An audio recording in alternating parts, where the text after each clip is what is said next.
No co, Siwuś? Nie da się wyjść, widzisz?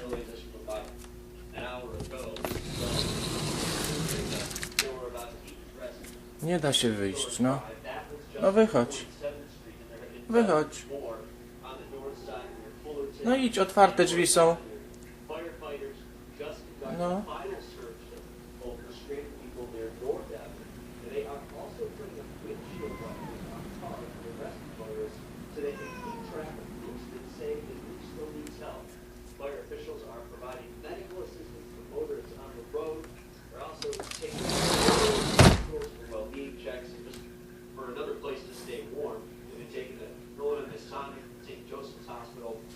Some people have been stuck for 6 or more hours.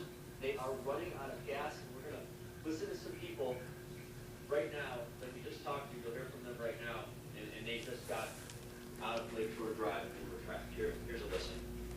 I mean, it's can't do nothing. I mean, it's just everything freezes, your windshield wipers freeze up, everything freezes pretty quick. Everything's frozen.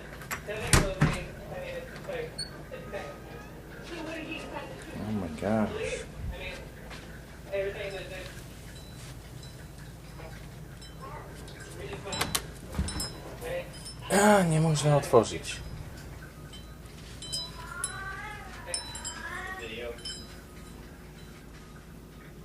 Okay, and now be looking right now at video of people. No widzisz, Rudek? trying to Nawet nie można iść się obszczać. Some signs were knocked down. There's low visibility. This is what the scene is